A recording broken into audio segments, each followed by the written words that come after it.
fokus berbicara terhadap masalah-masalah ketidakadilan terhadap masyarakat lemah yang memang tidak punya akses untuk mendapatkan keadilan. Nah,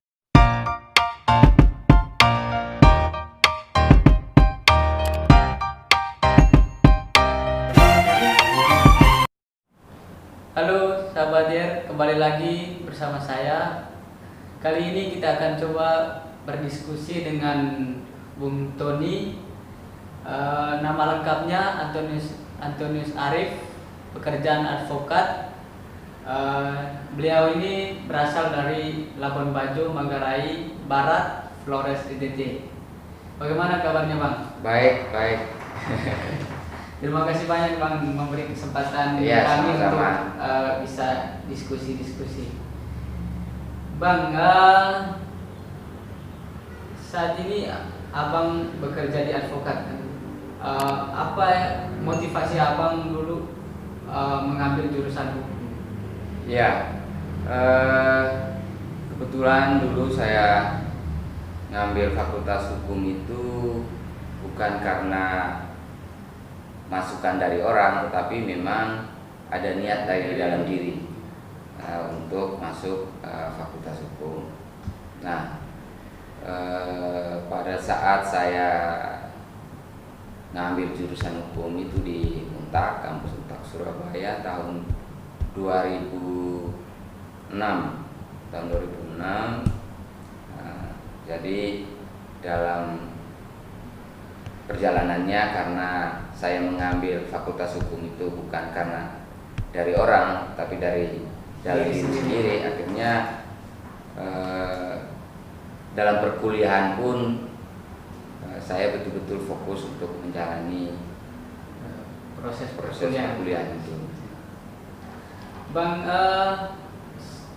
bagaimana sih pengalaman Abang waktu kuliah, misalkan di dunia di kampus kah atau di organisasi, seperti apa, Bang?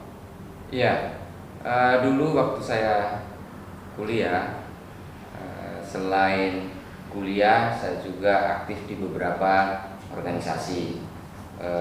Kalau di organisasi intrakampus itu ada, saya masuk di BEM, pengurus kepengurusan Badan Eksekutif Mahasiswa Fakultas Hukum, juga masuk di UKM, unit kegiatan mahasiswa, itu yang tergabung dari beberapa fakultas. Nah, dulu saya UKM-nya itu Fordi Makolar, Forum Diskusi dan Penangkapan, karena saya tertarik terkait dengan masalah diskusi apa segala macam, makanya saya ngambil.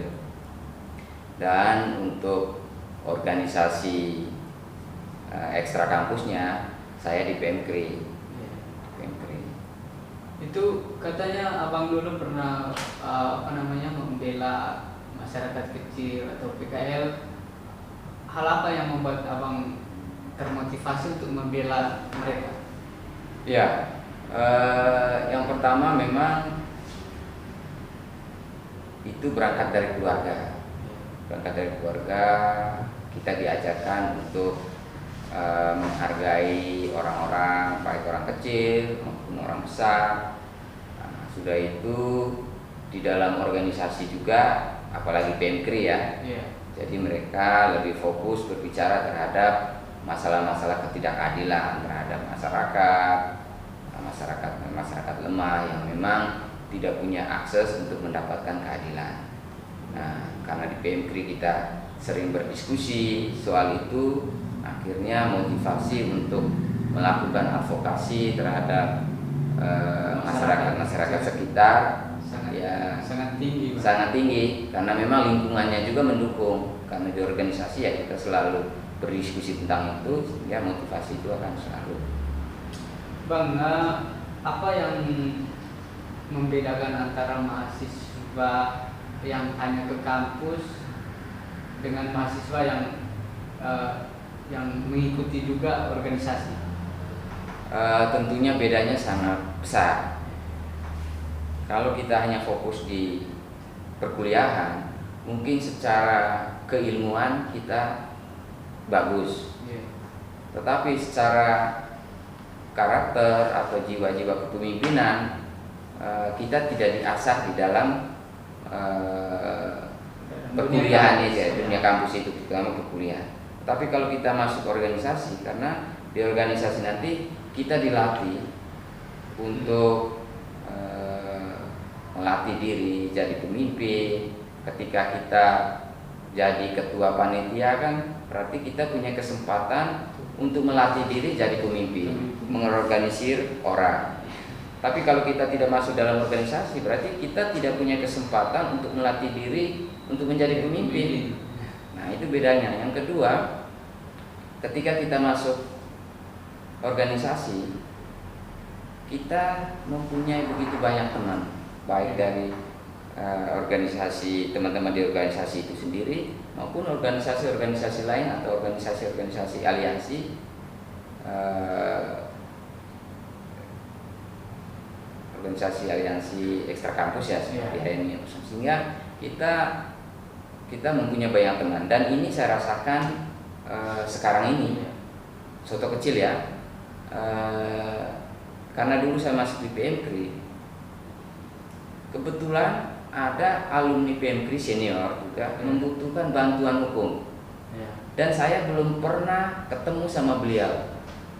Tapi karena beliaunya itu mempunyai latar belakang organisasi, akhirnya dia tanya ke temannya yang di PMKRI juga dulu, ada nggak alumni kita di Surabaya yang jadi advokat. Akhirnya saya dihubungi ya untuk membantu beliau dalam proses masalah hukumnya dia. Jadi keuntungannya begitu besar ya, banyak kalau jadi tidak rugi kalau teman-teman masuk dalam organisasi. Intinya lebih mudah lah dalam kemana-mana, kita punya banyak teman, dan misalkan terkait pekerjaan juga, iya, sangat membantu kita.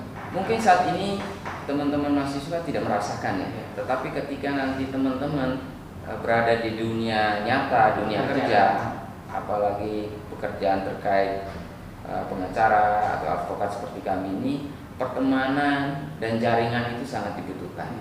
Dan sekarang baru saya rasakan, oh ternyata masuk organisasi ada baiknya dan sangat-sangat membantu, karena kita di mana-mana kita punya teman. Bang, hal apa yang membuat abang ini mengambil advokat? Kan banyak sebenarnya pekerjaan di luar sana terkait ada hubungannya dengan hukum.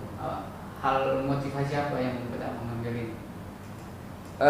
Motivasi jadi advokat itu yang pertama memang awalnya ya, karena lihat di TV, oh keren ya jadi advokat. Tetapi motivasi itu akhirnya berubahnya tetap ingin jadi advokat, tetapi karena kita di organisasi, terutama PMKRI, diajarkan bagaimana membantu orang-orang yang tertindas, yang tidak punya akses terhadap keadilan. Akhirnya motivasi jadi pengacara atau advokat itu semakin tinggi. Nah, tetapi motivasi itu akhirnya berkurang setelah saya semester 4 ya. Semester 4, karena kita ini kan punya jiwa idealisme yang sangat tinggi. Ternyata setelah saya mendapatkan masukan atau sharing dengan dosen-dosen terkait dengan dunia advokat, nyatanya seperti apa? Ternyata jauh berbeda, sisi gelapnya, sisi terangnya itu beda-beda tipis. Nah, dari situ motivasi itu luntur. Tapi setelah tamat kuliah, ada teman-teman saya yang ikut pendidikan profesi advokat. Nah, sebenarnya waktu itu saya tidak ada keinginan, tapi karena tidak enak sama teman-teman, ya oke lah ambil, karena sudah tidak ada motivasi lagi, karena itu tadi ya, masalah penegakan hukum yang begitu bobroknya, karena kita punya. Tapi kalau kita tidak masuk dalam dunia itu juga kan, penegakan hukum akan seperti itu terus nanti kalau kita tidak terlibat. Ya betul. Jadi Setelah 2010 itu saya tinggalkan. Tidak hanya ngambil pendidikannya, tetapi tidak ikut ujian. Nah, setelah itu saya masuk ke pengurusan pusat PMPRI di 2011 sampai 2013. Akhirnya setelah itu selesai, kembali lagi ke Surabaya bekerja. Nah, setelah bekerja sekian lama, akhirnya saya berpikir kembali bahwa ternyata mencari pekerjaan itu tidak mudah. Nah, saya berpikir kenapa saya tidak lanjutkan profesi saya dulu. Nah, akhirnya saya ngambil ujian dan akhirnya lulus jadi advokat. Nah, sehingga sampai sekarang saya sudah beracara advokat. Bang, selama abang berpengalaman di advokat atau bekerja di advokat, kasus apa saja yang lebih menantang atau yang paling berkesan? Yang paling sebenarnya semuanya menantang ya. Nah, kalau yang kita selama ini tangani ada pidana, ada juga perdata. Tapi yang paling menantang itu juga sebenarnya masalah tanah. Kalau dari statistik itu masalah tanah itu begitu banyak, lebih tinggi daripada kasus-kasus yang lain. Dan terutama di kota Surabaya masalah tanah itu begitu banyak dan melibatkan para mafia tanah. Jadi dengan rekayasa segala macam sehingga mereka bisa mendapatkan tanah itu. Dan yang dikorbankan kebanyakan masyarakat kecil yang tidak terlalu mengerti hukum, sehingga mereka dikorbankan. Dari kasus yang abang itu, apakah ada terlibat penegakan hukum atau lembaga-lembaga hukum juga terlibat dalam kong kali kong terkait hal-hal seperti itu? Kalau untuk masalah tanah yang kita tangani selama ini belum, tetapi yang terlibat dalam situ adalah orang-orang masyarakat biasa yang terlibat dalam proses pembelian itu, mafia lah. Jadi bagaimana mafia ini membeli tanah warga dengan cara-cara yang tidak benar sehingga harga tanah itu pun tidak sesuai dengan yang diharapkan. Tetapi tiba-tiba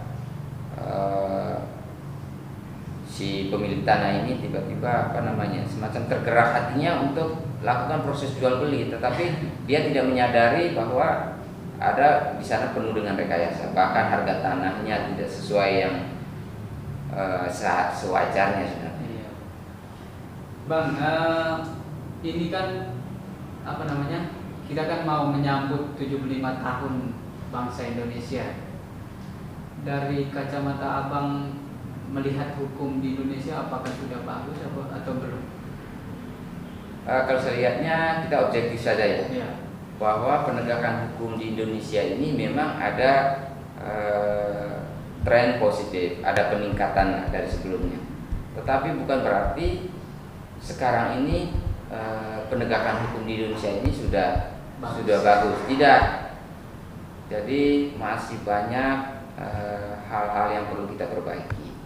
Nah, kalau dari sisi peraturan perundang-undangannya, saya lihatnya sudah cukup memadai, walaupun harus ada perubahan-perubahan sedikit terkait dengan regulasi peraturan. Tetapi yang paling besar permasalahannya itu terkait soal implementasi, pelaksanaan di lapangan oleh aparat penegak hukum. Jadi sudah menjadi rahasia umum lah bahwa kalau kita punya jabatan, punya banyak duit, mudah kita mendapatkan keadilan atau apa segala macam. Tapi bagi masyarakat yang lemah, tidak punya duit, susah untuk mendapatkan keadilan. Nah, contoh terkecil saja bukan terkecil sih, ini contoh kasus besar. Kasus saat ini masalah Joko Chandra. Jadi bagaimana keterlibatan aparat penegak hukum maupun di dalamnya, baik polisian, kejaksaan, kehakiman, bahkan sampai advokat Iya. terlibat dalam mafia peradilan itu. Dan ini merupakan hanya salah satu dan masih dari sekian kasus-kasus yang tidak terungkap keterlibatan aparat penegak hukum dalam mafia hukum ini. Jadi harapannya ya kedepannya ada perubahan dan masyarakat civil society itu harus tetap menyuarakan itu supaya ada perubahan. Bang, ini kan kondisi hukum kita masih belum efektif lah, Bang. Maksudnya langkah yang bagus untuk kedepannya di 75 tahun bangsa Indonesia itu bagaimana, Pak? Supaya tidak ada tumpang tindih antara yang masyarakat kecil dengan masyarakat yang yang besar. Ya. Sebenarnya tidak terlalu susah ya, tetapi memang tidak mudah dijalankan. Ini harus punya komitmen pribadi setiap orang, baik advokat, baik aparat penegak hukum yang lain. Komitmen pribadi dulu, setiap individu yang ada dalam instansi itu, bahwa saya harus mampu untuk menegakkan hukum seadil-adilnya. Nah, tapi itu tidak cukup, harus ada keinginan yang kuat juga dari pemegang-pemegang kuasa. Misalnya kepolisian, Kapolri punya komitmen yang kuat untuk masalah penegakan hukum. Kejaksaan, kehakiman juga, dari pimpinan-pimpinan tertingginya itu harus punya komitmen yang kuat. Dan terutama presiden yang punya kekuasaan untuk mengangkat dan memberhentikan aparat penegak hukum. Nah, kalau atasannya itu punya keingin komitmen yang kuat untuk penegakan hukum yang berkeadilan, pasti mudah ke bawahnya. Jadi dua hal itu menurut saya yang paling penting, bahwa komitmen pribadi dan komitmen dari pemegang-pemegang kekuasaan itu. Ya intinya pemerintah harus proaktif lah, Bang, ya proaktif dan harus serius dalam serius dan berani. Memang tidak mudah ini, karena kalau berani untuk melakukan itu, apalagi yang terlibat itu adalah orang-orang besar dan punya duit, itu juga tidak mudah. Jadi memang butuh komitmen yang tinggi dan keberanian. Kalau tidak berani, jadi katakan presiden atau Kejaksaan Agung, jadi mereka harus berani untuk untuk menanggung risiko, karena ada perlawanan balik dari para mafia-mafia ini. Kalau tidak berani untuk mengambil risiko itu, ya berarti saya rasa kedepannya proses penegakan hukum ini ya begitu saja. Oke, Bang, kita sudah di ujung diskusi kita.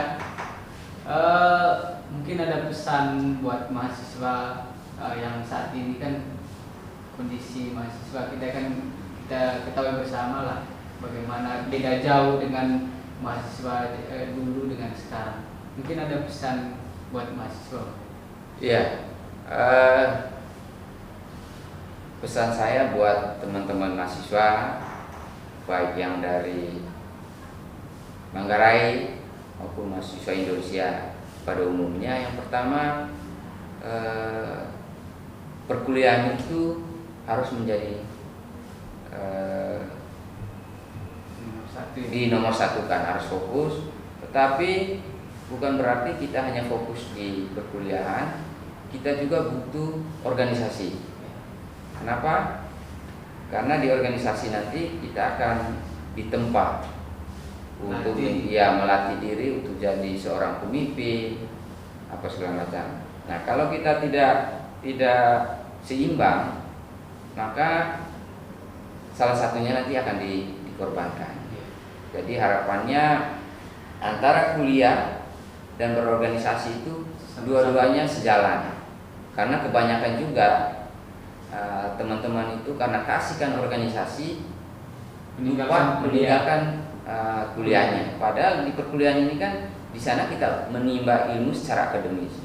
Jadi kalau kita menomorduakan kuliah, berarti masalah pengetahuan akademis kita kan berkurang.